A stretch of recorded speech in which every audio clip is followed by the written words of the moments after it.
she comes in and it's just got this, and this is like, I'm just in my room, just like, and then she's like a young girl and she's singing, and it's just like, I think I've always been very opinionated and like observing the world and like, why can't people just be real? And especially what she's saying, like, you know, everybody's trying to be a celebrity, like, why can't people just be real? And then also just like telling this guy, you know, like, I don't want all these like flashy things, like, you know, like, I just want you to be real. I just want, and I don't know, like, at that time, that just was something that I was just really like, yes, like, oh, she.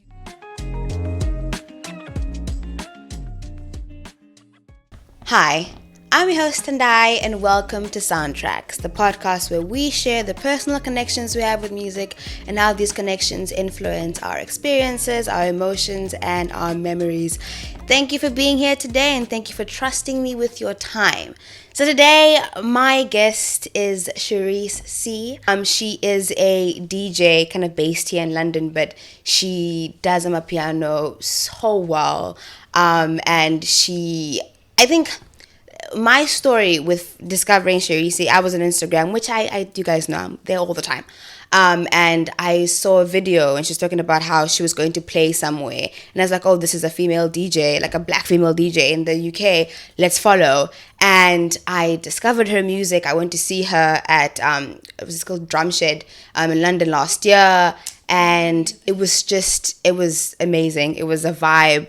And given that I always say I'm in London, I'm a piano and kind of Afro beats, all that stuff is from Southern Africa, and that's the kind of music I grew up with. So when you see it and you hear it here in London, it brings you a sense of peace, something to kind of anchor you with, and that's been her music to me. And it's been really great to discover her songs, but also really nice to sit down and talk to her. She is from like a Zim, but she came in when she was 3 to the UK, and we just kind of have intertwining kind of experiences in that regard. So welcome. Thank you. Thank you for coming today. How are you doing? I'm doing good. I'm doing very well. Yeah.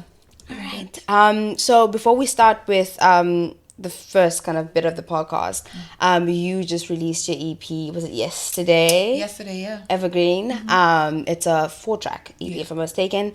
How was that process? As in from when I started making it. So yeah, I started this EP in August last year.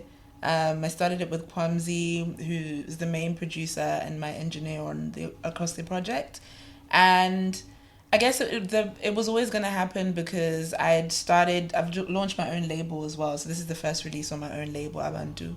And that was something that I had begun the negotiations for, I think, almost a year prior, like towards the end of like 2022, beginning of 2023. Mm-hmm. And by that point, like things was now signed on the dotted line and like, okay, cool, we're really, really doing this. And it was like, yeah, like I'm going to go into working on my debut projects. I hadn't released music for like 2 years, like as myself. I released a project last year with my friend Cook Sister, and we're the Ascension together. Yeah. But otherwise, the only song I'd released as me was Wrecking Bassline, and that was in 2022. So I was like, it's time. And I went into it really open-minded. I knew that I was also ready to step into another dimension of my artistry fully that I hadn't really introduced to the world, which is me being a singer and songwriter. And yeah, so I just went in. I really needed, at that time, like it was generally, professionally, a very trying period of time. And I manage myself and I kind of run the business, strategize everything myself. And I just needed, once again, a space where I could create without there needing to be a specific end goal or in a way that wasn't contrived or strategized in some way, but that was just me expressing where I'm at in life right now, how I feel, and putting that together artistically. And then, yeah, what the actual project is a 3-step project, pretty much, still with elements of amapiano, quite a lot of influences of music that I love, that I've grown up listening to, that I've been inspired by, which is a very eclectic range of music. And I really wanted to create a body of work that I feel sounds like me in my entirety. And a big part of doing that and getting to that place was allowing myself to be free with it, and working with Kwamzi, who really created a safe space for me to be able to do that and to be vulnerable and to try things and have them not work and then try again and figure things out and come to a place where I feel like we've developed quite a distinct sound. That I can say, yeah, like I don't think this sounds like anything else. It sounds like me, and I've always really strived to create in that way, which is why the project is called Evergreen. I just really want to and pursue, like, have the pursuit of making things that are timeless and that really speak to what has been, what is happening right now, but also are very future facing and ever evolving and authentic and genuine. And that's what Evergreen is. It's also my favorite color. So yeah, I think that's, in a summary, what's been the making of the project. And I know that, before you started DJing, you used to like have a blog, right, called Authentic Duplicate. Firstly, the name, I was thinking, because you used to go as Authentic Duplicate for a while, then you started going as Charisse C. Yeah. Why was that transition? The transition. Yeah. It's funny because as I was explaining Evergreen, it somewhat is a spin-off of Authentic Duplicate in a way. So Authentic Duplicate was the name of my blog. I started that when I was 15.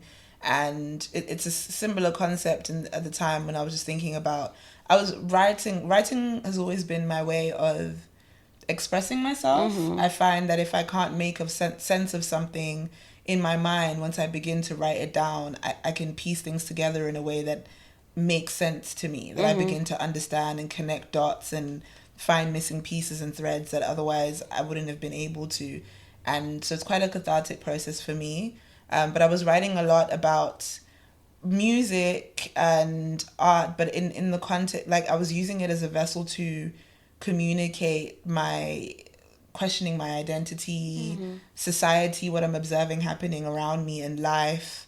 And I would unpack those themes in the music that I was listening to, in the clothes I was seeing people wearing, and began doing like self-portraiture, and was like using it as a way to observe myself, but also in myself, but always in relation to who I am in the context of others.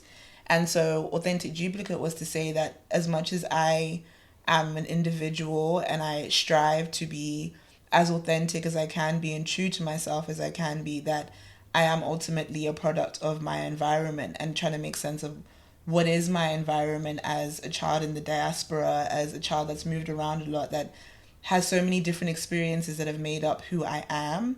And yeah, like I am those, and I always will be those, and I want to learn more about them and understand them. Similar to the philosophy of like, if you have to understand where you're coming from to know where you're going. So that's what Authentic Duplicate was. And I guess it's like a moniker, it was an alias, and I still use it. Like my email is still it's like now I would describe it more as like a parent company, if that makes sense. Like everything I do sits under this umbrella, this like concept. I would say that Abantu sits under Authentic Duplicate, Charisse sits under Authentic Duplicate. So it's like this ever running philosophy that runs underneath everything that I do. But as I was moving into becoming a DJ, it was, now it's not just about these things that I write, it's about me now. And I did think about like having like an alias, but it always, because I used Authentic Duplicate as like a digital thing, but I never called myself it, and I never was called it. I've always been Charisse, and it was just always strange to me to be called anything other than Charisse. Like every time people would be like, oh, but what about this name? And I was like, that's not me. It's just not, I don't know, I couldn't connect with it, and nothing felt right, so I just stuck with me, with Charisse. That's really beautiful. I was reading some of your blog posts from, I think the first one I read was your first one, the one your ode to Shona. Okay. Yes. Which is like, for me, like, I don't speak Shona, but it's the language that I identify with a lot, only because half my family comes from Zim, and they are Shona, and it holds with it and continues to hold such comfort when I hear it. And I think the way that you feel about Shona is the way that I feel about Oshkwambi, which is the language that I speak. A sense of like, my identity ties me to my family. It gives me comfort just to hear it. But same, when I hear Shona, when I hear people with like that Zim accent talking, even when I'm just, the other day I was at work and there's this woman who works at the same company as me, and she's Zimbabwean, and she was just on the phone speaking in Shona. The urge to follow her around just to hear her talk was so strong. Yeah. I was like, "Now you'll be arrested. Don't do that. It's weird." But it's just like, it gives you that, especially like not being at home and seeing or hearing your people every day. So yes, thank you for that. I think we're going to move into kind of a game, right? It's called word association. It's a song association with a word. So I give you a word and you just give me whatever song comes to mind. Doesn't matter if it's in the lyrics, doesn't matter, just any song. Right? Your first word is kumusha. Oh, the first word that comes to mind is a song by Tami Moyo, and it's called Kwandinova.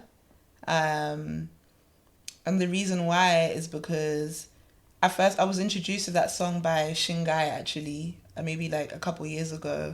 And she's basically in that song singing about like where I come from. Like Kwandinova means where I come from.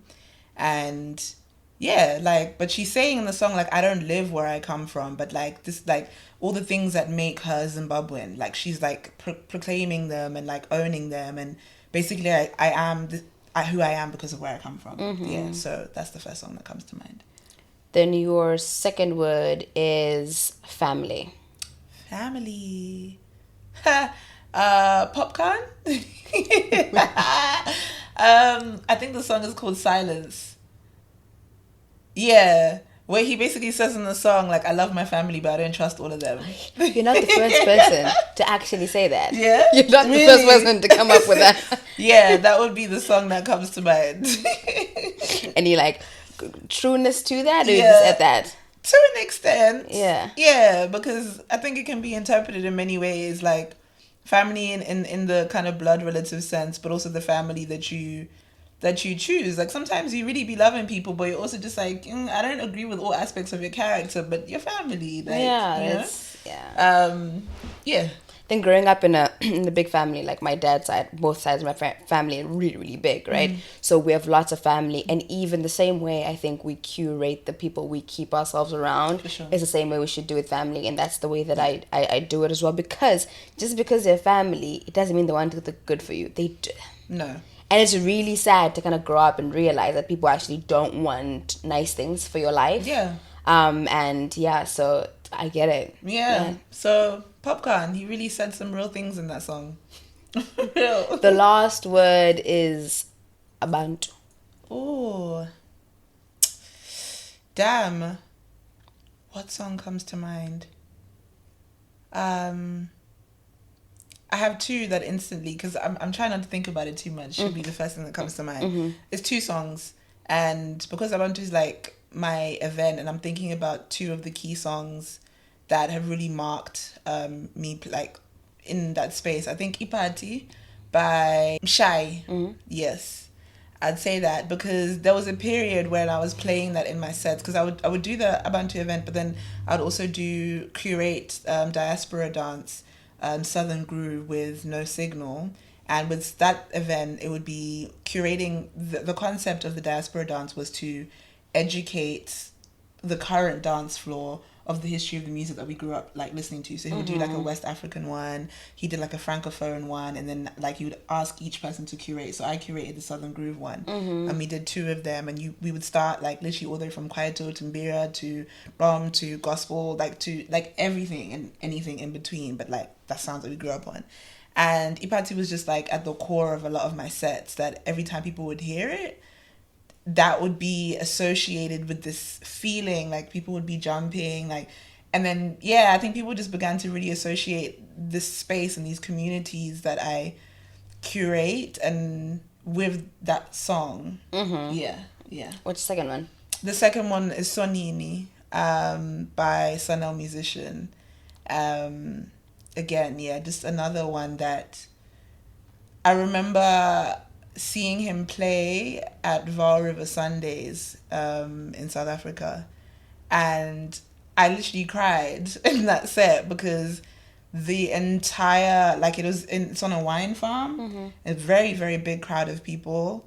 And when he played it, like everybody was singing and it was like church and everybody was in unison, but it's like such a picturesque setting, but also such a large amount of people. Like it's one thing, having like 100 people singing, but like I think maybe I would guess maybe like 4,000 people, 4,000 people in that space, maybe 3.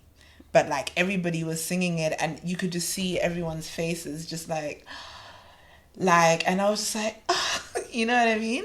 And then I played it at the second Abantu that we did last year, the 3rd birthday celebration. And with that same feeling, and that was in the room then as well. So yeah, that song.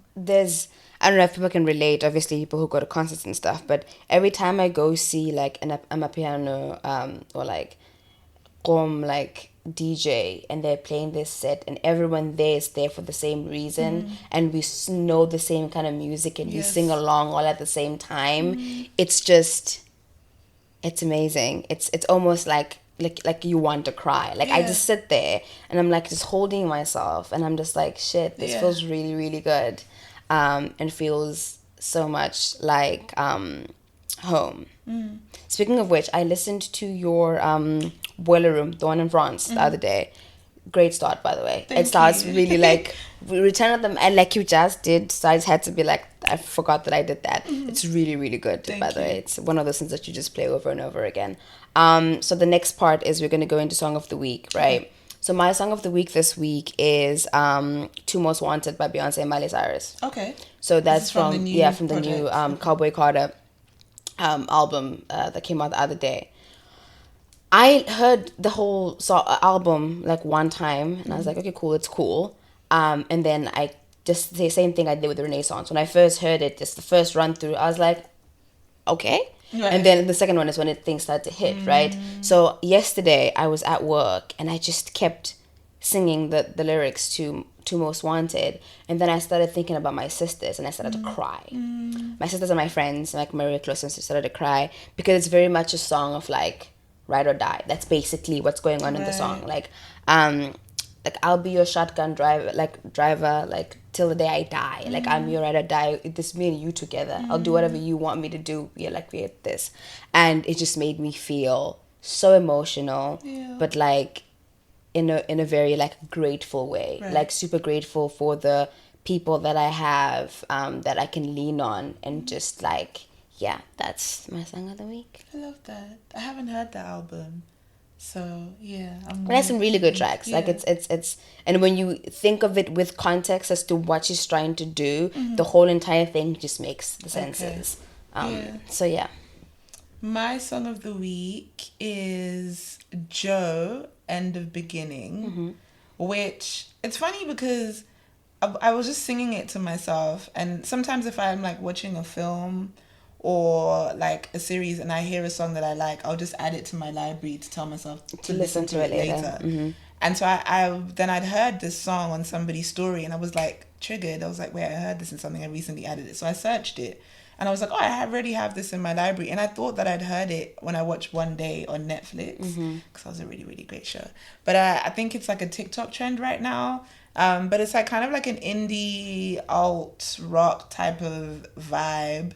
That I just, I'm really enjoying. I think that sound or style of music, a lot of the artists have a very kind of R&B sensibility in the way that they sing, and a way of simply expressing very meaningful lyrics, but in an almost like way of like talking or very poetic or just kind of reflecting on life. Like I think of like Tame Impala or Arctic Monkeys, and then I was like, I don't know who this guy is, and I searched him up, and he's actually one of the actors on Stranger Things that kind of transitioned to being a musician. Oh yes, that's what's trending. The guy with the yeah. But I really like that song, and then I went to listen to the album this week as well, and I was just like vibing out. So yeah, I'm really enjoying that, and I think a lot of the times the songs sound like what they're about. And then the song, like he's singing, like, when I get back to Chicago, I'll see you. And there's just this feeling, like a nostalgic, like a lamenting, like a reflecting, like you miss somebody, and at some point we'll reunite. And until then, I'm just kind of reflecting on all the memories that we've had and we've shared. And it feels like that. And there's just something really comforting about the song when I listen to it. So yeah, that's my song of the week. I Beautiful. really enjoy that right now. It's like one of those songs that, again, I'm trying to break the habit of just hearing something over again on TikTok and not going to physically look for it. Yeah. Same thing happened with Money Long's what's it called? Made for Me. Yeah. I literally did not listen to that song for months. Yeah. But I heard it every single day. TikTok can either make songs in terms of like breaking them, but as an actual listener, it can make or break something for you. Like for me, like I remember with Money Long's song, because of the way that I was hearing it, I just had no interest. And then at some point I listened to it like detached from this like trend, and I was like, this is actually a really good song. You know what I mean? And it's nice when, like, even this song, when TikTok trends songs that, you know, actually really, really great music. And it's like, oh, like, I'm glad that this was introduced to me in this way, because sometimes you listen to the song and it's not as good. It's not as good. It's like when you listen to the full 3 minutes, it's like, I only actually needed 30 seconds of this song. So it's nice when the song, good music, gets given its breakthrough TikTok. Yeah, TikTok. Yeah, but also as listeners, try to do active listening, because you hear twin wherever you there. That's all you hear. You don't hear the sound of your perfume. Just being an active listener and going to actually look at. That's what I'm trying to challenge myself to do. Like when I hear a snippet of something, I should go and look for it to listen to the full song. Cool. So we're gonna go into your soundtracks, where you're going to pick randomly some 5 songs from your selections here. So it's go. Let's see what we have. Too Experienced by Barrington Levy. Yes, I chose this song because a lot of my music kind of knowledge, or, you know, when you talk about like how the music you grew up listening to, or where you grew up listening to it, a lot of the music I grew up listening to was in my dad's car. My dad always, like, he had friends that were DJs, and he always used to have CDs of like mixes, but he is the eclectic listener in my household. So like, would love to go on long drives is when he liked to talk about stuff, and we'd be listening everything from reggae to kwaito to R&B to, like, everything and anything could happen in that car. And it just, I think it's a very big part of me being such a broad listener, but also sometimes people are surprised because I'm 26 at like the music knowledge that I have, or where did you hear these songs? And I'm like, in my dad's car. And my dad loves reggae, and this was one of the songs that stands out to me from driving in his car, because he would play it quite often. It was one of the ones that would always come back in rotation. Some of them would be for a period and phase out, but this one would always come back. And I just remember singing the lyrics as a kid, and then rediscovering it again as like a teen, and then as like an adult. And at each phase in my life, I just like what he's saying in it. Like, I'm too experienced to be taken for a stroll. Like, I'm too experienced to be like, for somebody to just rock and roll. Like, and then it's just like this really chill, laid back, cool vibe. And it's like a way of like, hey, don't play games with me, but like, I don't need to be angry about it. Like, in the most calm, relaxed, I'm not the one. Like, type of energy. And I really like that about it. And to this day, I really enjoy it. And it's funny, then one of my best friends that I made at uni is Jamaican. And for a while I was in a relationship with a Jamaican man. And so a lot of this music that I grew up listening to in my dad's car was like music that, like, culturally is like, you know, what they grew up listening to. And so we'd connect over that. And a lot of beautiful moments were shared with those two people who are very important people in my life through reggae music. So, Too Experienced. So when you listen to, is there like I guess a transition where when you were a kid, you'd listen to it and you'd feel this, and then as an adult now you listen to it, is it the meaning the same, or has the song like transitioned into something else that it wasn't before? I think for this song, the meaning is the same. I just think my understanding of it grew, because as a child listening to the car, I was just like, you know, like, you know what I mean? I'm not really paying, because that doesn't mean that much to me at that time. But then it's like you listen to it again and I'm like, you know, sometimes you think about songs, let's say songs that are like a bit inappropriate that you were singing as a child, and I didn't know what I was singing. Then you listen, you're like, whoa, this is what these lyrics are? Yeah, so it's like that, where you're listening to this now, where you're like, oh, now that I'm like old enough to actually understand what's being said here, like the song takes more meaning now than it did at that time. So yeah, I think it's always had a consistent meaning. I've just come to understand it more. A bit more. Yeah. Okay, yeah. cool. Next song. Pick another one? Yeah. Okay. This one is Lundi. I always struggle with this one. Onko Osayo. And I chose this one. My mom, her main genres in the house were South African gospel and R&B. My mom is a very soft and soulful music listener, but gospel was the one thing that she would always play in the house and would always bring her comfort. The same thing with my grandma. Like whenever I'd be at home with her, she'd have the gospel channel on all day, but like music wise, she'd always be listening to gospel.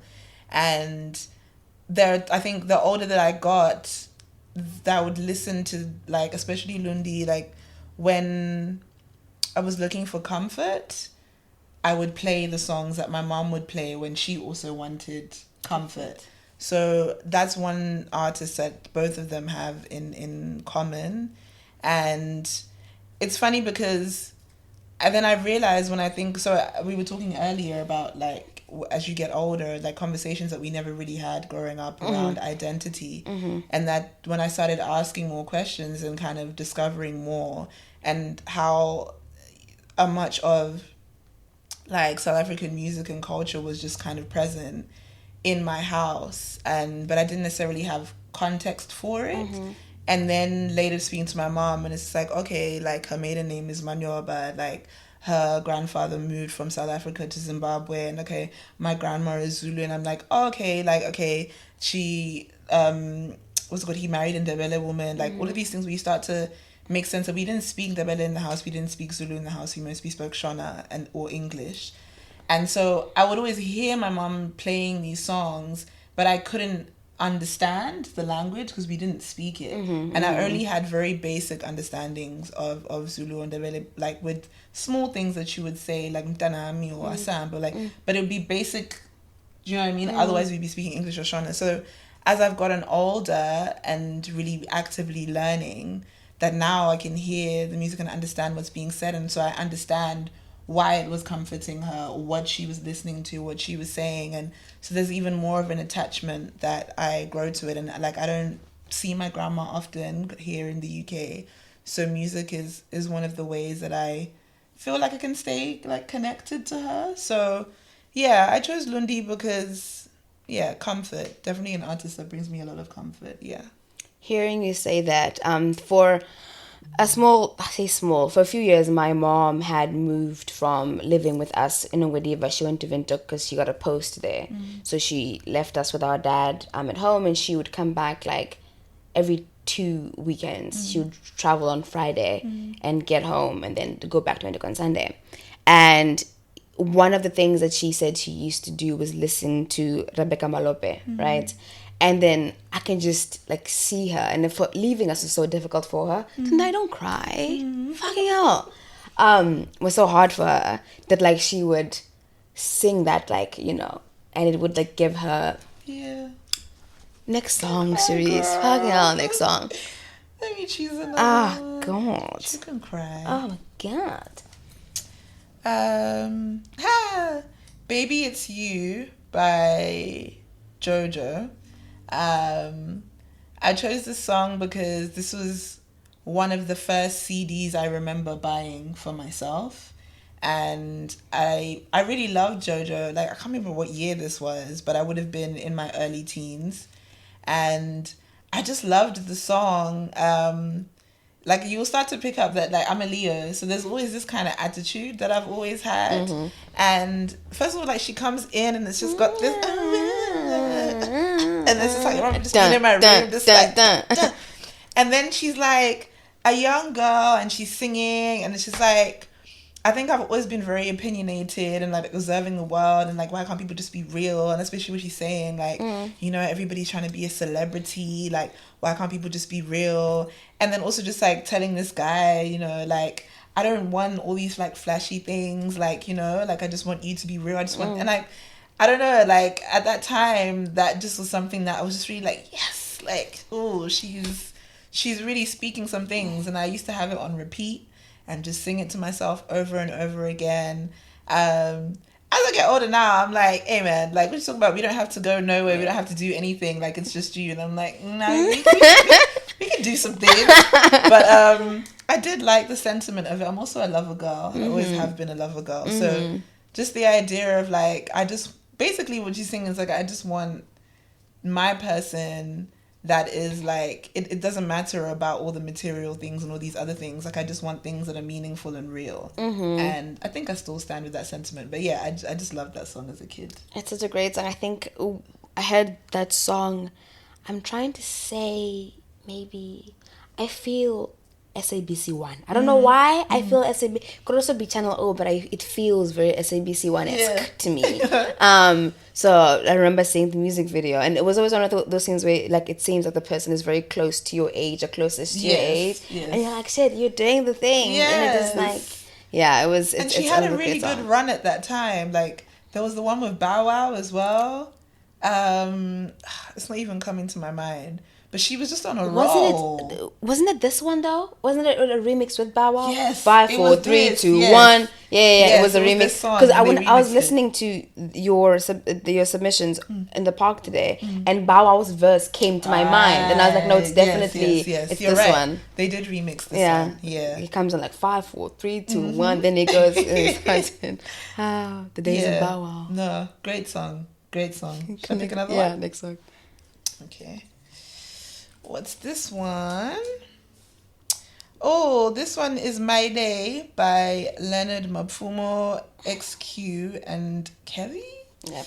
And actually, this song came back to my mind like last week because I was on TikTok and I saw this artist called Chino Vava, and he's like a Zimbabwean artist, but like based in Canada. And he made like a song that just came out recently, and it was like trending on TikTok, and he samples this song in it.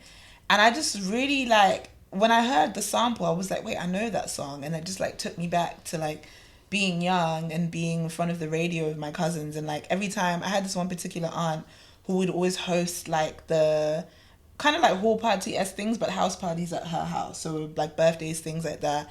And there'd be a point where like all the kids would be sent upstairs and the adults would be like having their party time. But before that time came, we would be in control of the music for a period, and like we would always play that song and like passionately like sing all the lyrics, like, and yeah, it gives me fond memories of cousins that I actually haven't seen in a very, very long time. But whenever I hear that song, I think of them. And I also just really love how this artist kind of refreshed it.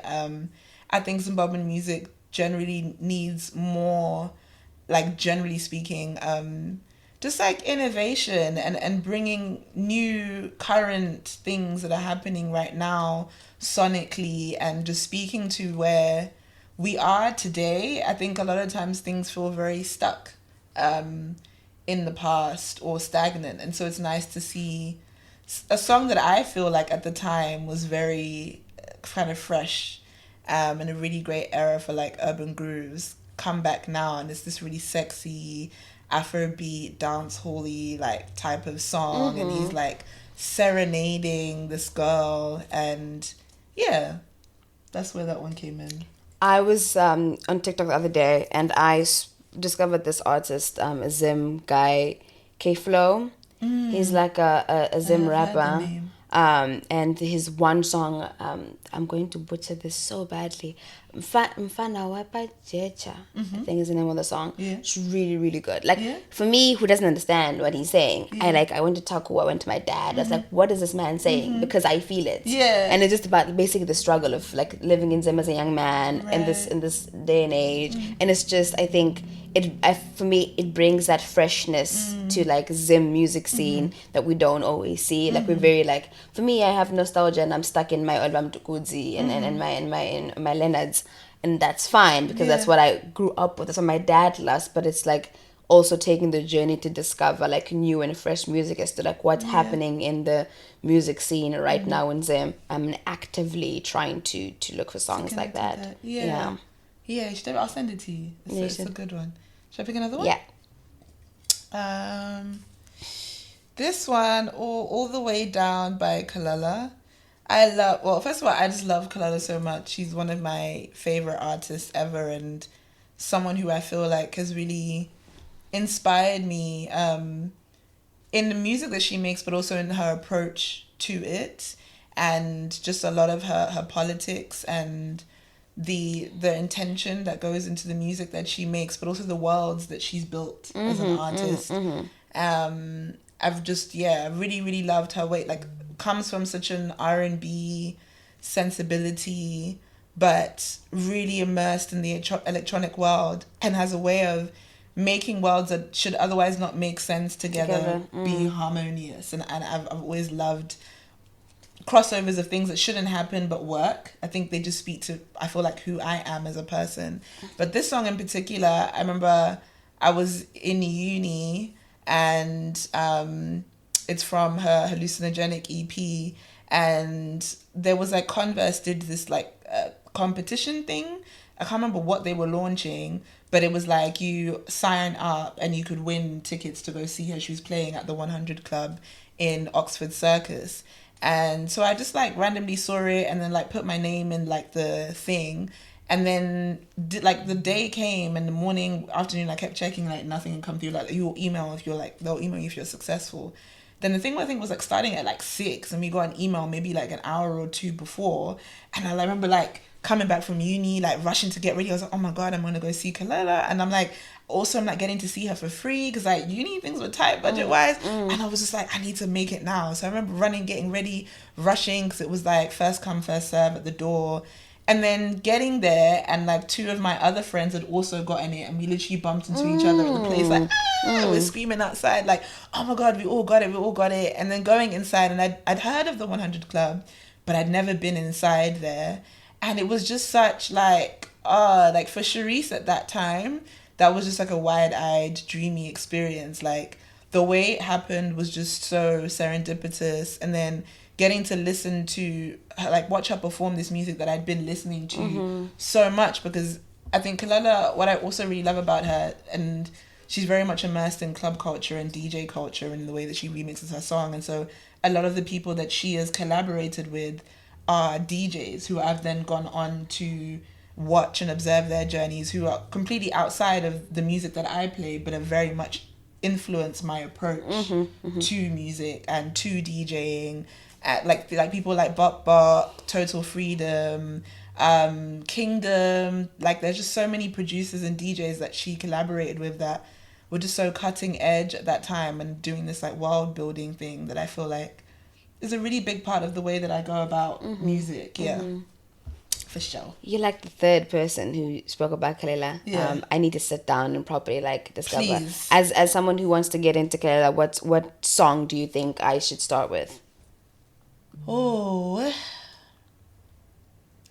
I would say the Take Me Apart album is an incredible album if you are somebody that really enjoys music that is about love, like heartbreak, and she takes you on an entire journey on that project, from meeting somebody, something ending, that phase that you're in when like you're single, then like trying to date again, and then reconnecting with somebody else, and then that ends, and all the like in betweens, all the possible feelings and phases that you go through in such an honest way. Like I remember when I was going through a breakup, like I had that album just on repeat, and each stage of like the grief, so to speak, there was a song that spoke to me at each point that I was at. And even in the part of being in love or being in yearning or in anticipation, like there's just so much on that project.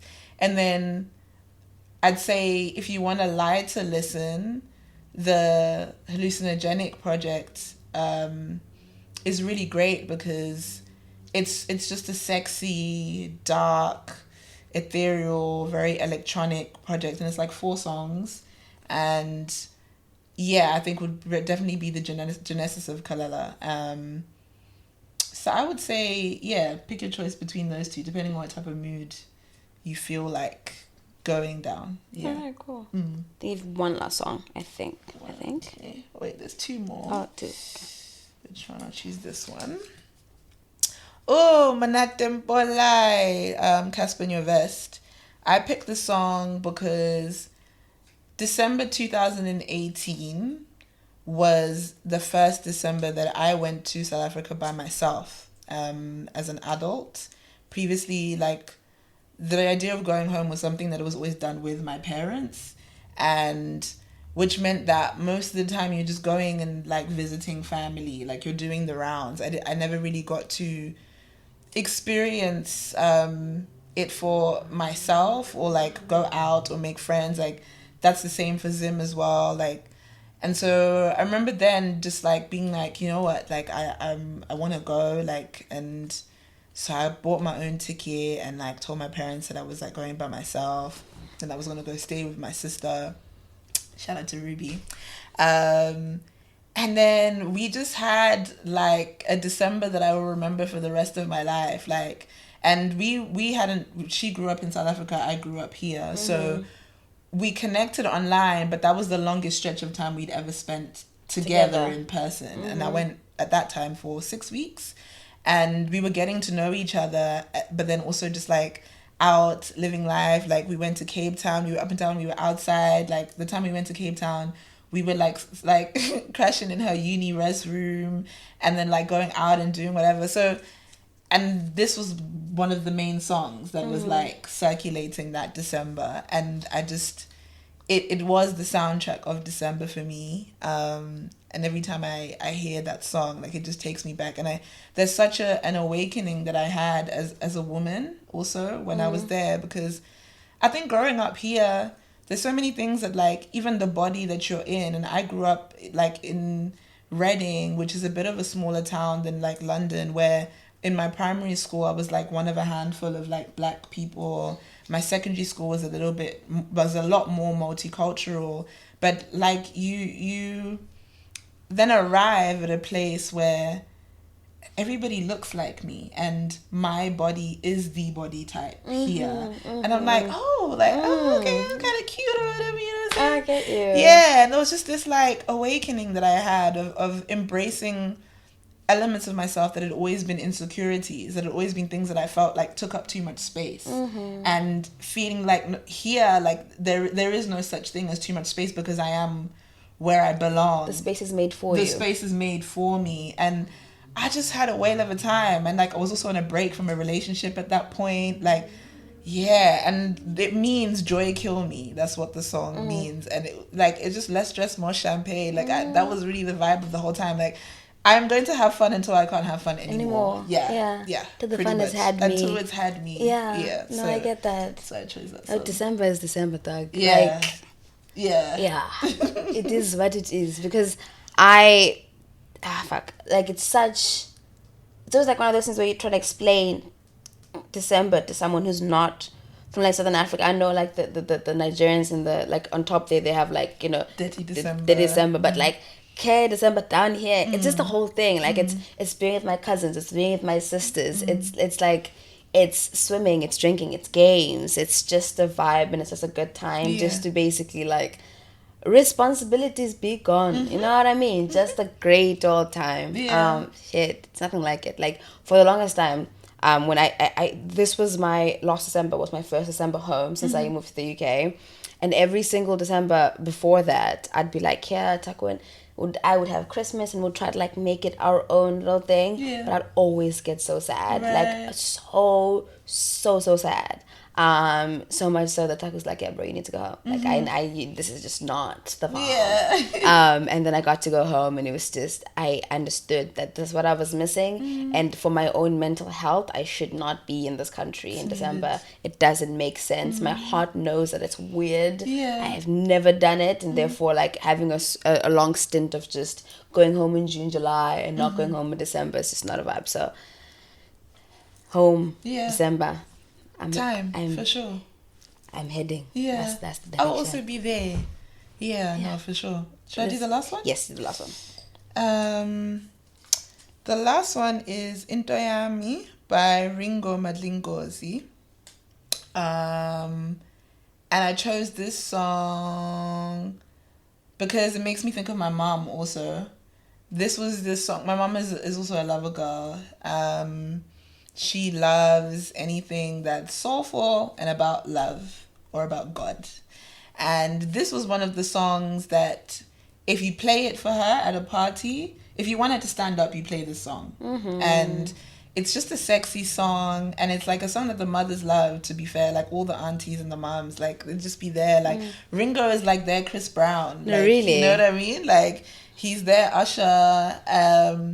And so, yeah, every time I hear that song, and it's just the way that he starts the song, like, hello, Ndombazane. And it's just like, Gunjani Nagu. And I'm just like, it's just so, and I think there's just a way that, of courting and of approaching women that is just so natural to us that is really encapsulated in this song. Like, you're seeing a woman, like, how are things for you? And Ndombazane, like, and you can't even translate it into English. It doesn't have the same source, the same feeling, but it's just such a sensual, it's great. Like, that's the last one. When you said, like, the courting, like, they don't do it like that anymore. It's like, it's just coming to you as like, you're so like, hey baby, how are you? They like, you'll feel like I'm the only person in the world, right? Even if it's a lie, it's gonna make you feel like that though. In this little space, I am the only one. Right now, it's me. Yeah. Oh yeah. No, Ringo had. Hey. Yeah. When you said they're Asher, I get it. Like you said it, and I was like, he's saying everything that like is mine is yours. Like I can't lie. Like, and I can imagine for her, probably would have been in her teens or 20s at the time when the song came out. And I'm like, if I was in that age and like this was the music, like me too, that would be my Chris Brown. Like I get it. For sure. Yeah, I get it fully. So, yeah. And this is something to be said about, is he singing, is it Xhosa? Yes. Xhosa has a language to just sing in. It doesn't matter if you understand or not. You're there, you're like, I agree. I don't know what you're saying, because but I'm people there. Also naturally have such a melodic way of speaking too. Like when they're speaking, there's like a real like up and down, this melody that's in there. So like, like when they sing, even more so, like, it's giving. Oh God, it's a beautiful song. It really is. And also reminds me of like my mom and my dad. The kind of music that they used to listen to. Damn. Yeah, shit.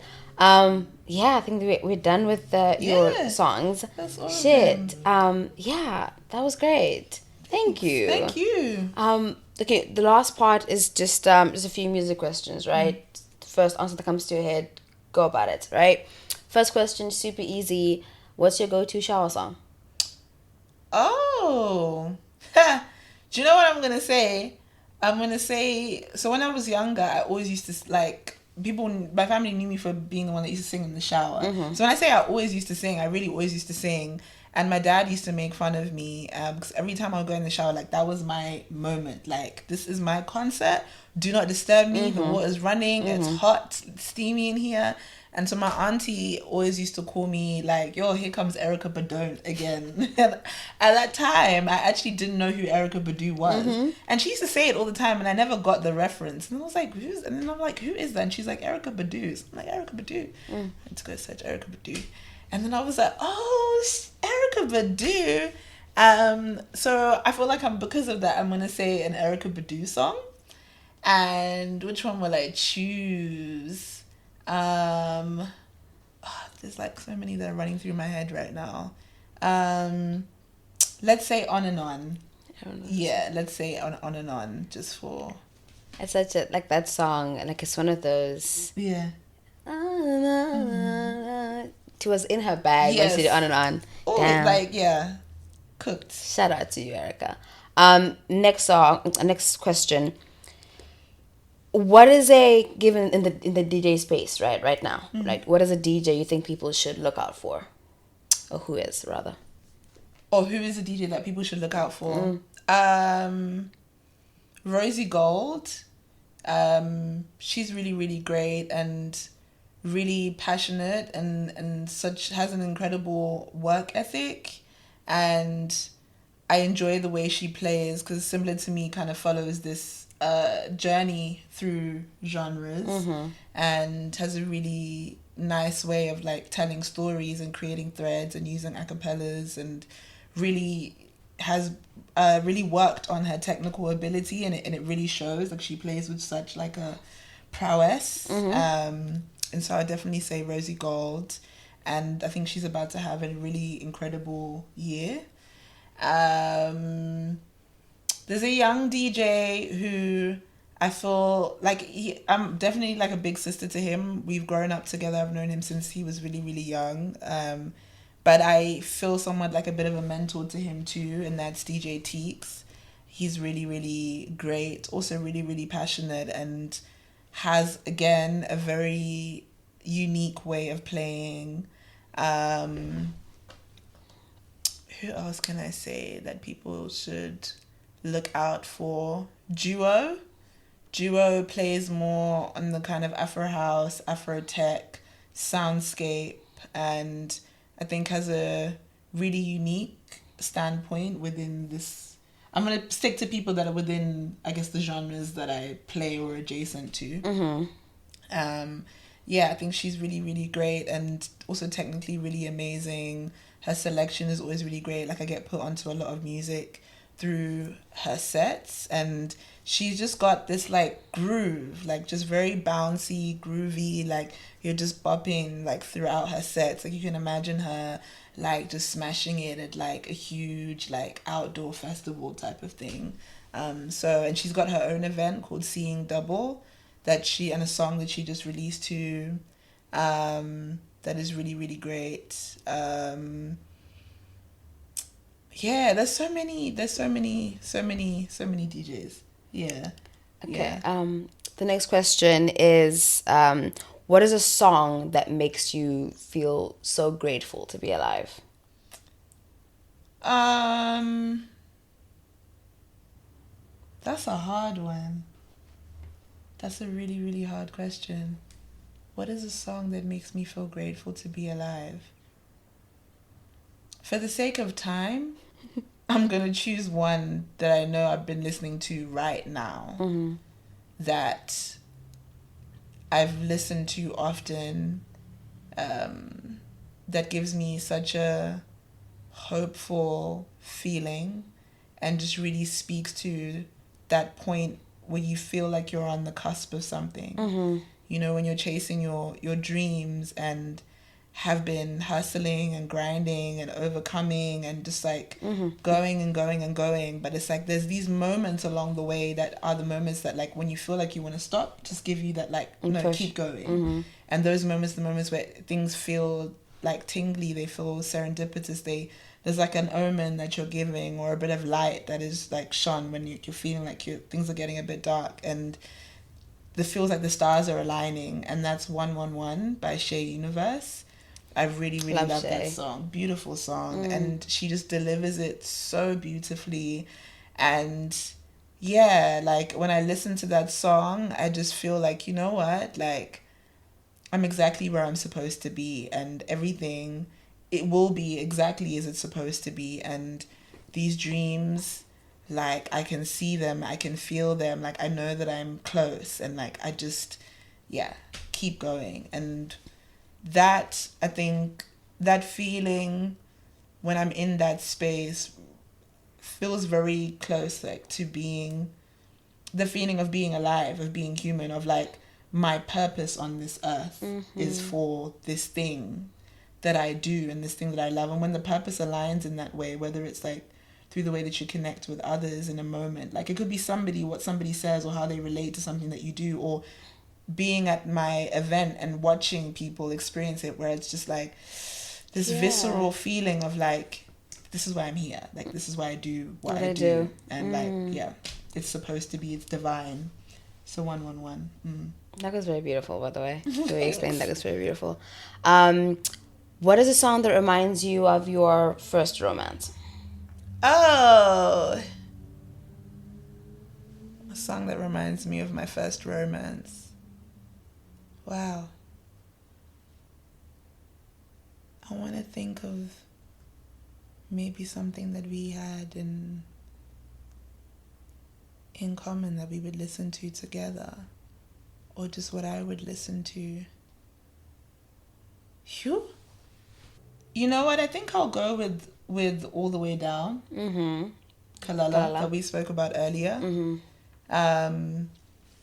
Because my first romance was around that time, and my partner at the time was somebody that really opened up my world in a lot of ways, musically, and introduced me to a lot of artists and worlds, and a lot of the DJs that I was talking about that were DJs I discovered through listening to her music were parties that he would take me to, you know? And he was also somebody that really encouraged me and really set me up a lot with my DJ career. He's also a DJ. And like bought me my first controller, and like so many like that, like was such a beautiful love, and a love that I really, so much of who Charisse is was unveiled in that relationship. And I guess that song, what Kelela is saying in it, it's like I'm all the way, like the only way to sum this thing up is just like I'm falling, like it's a roller coaster rush, like I'm all the way in this and I'm all the way down. And your first love can feel like that, you know? That's like this thing that was so uplifting, so encouraging, so grounding, and somebody that to this day knows me a lot than other people know me. And it was such, like, I really was all in that relationship, like, in a way that you are, you know, when you're first loving. And, yeah, that music, that soundscape, that time in my life was definitely, around that time for sure. Last question. You are on a desert island, and you can only play 3 EPs or 3 albums. What are we playing? Yeah.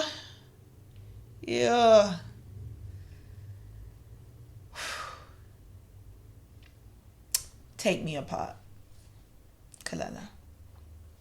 Okay. But if we can have one song from Take Me Apart, what would it be? Wait, you said albums. I know, but just give me a song so people can go listen to the album with the song. One song from that. Better. Okay, next one. Better. This question. There are like a million. Like, where do I go? I can literally see you. Like, what's going on in your head right now? Mick Jenkins. No, wait, no. I'm stuck on an island. I only have 3 albums that I can listen to. Okay, no, I won't go with the Mick Jenkins one. Joe. The album, I'm forgetting the name. But the album that has... I Want to Know. I Want to Know, okay. Yes, that album. We'll put that in there. That album, what is it called? I'm looking for it right now. Now, this is just from his greatest hits. That's all I'm looking for.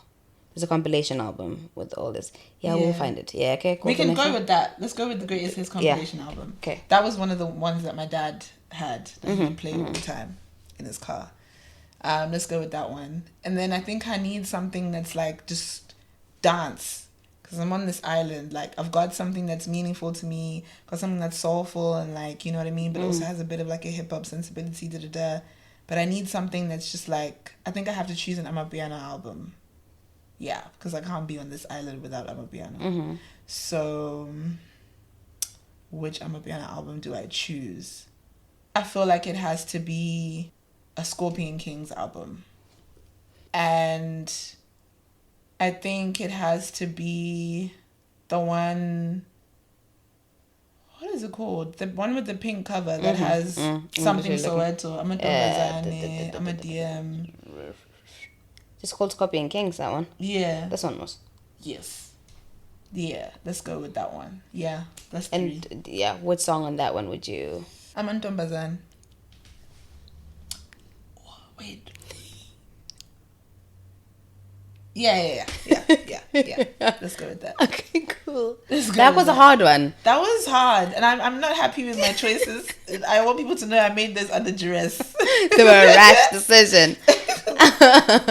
But thank you for trying. Like, I'm sure. I feel like it's harder for musicians. I feel like everyone else is very like quick, but with someone like who has a long listening thingy, it's very very difficult for them. So thank you for going through that. And yeah, I think we're done.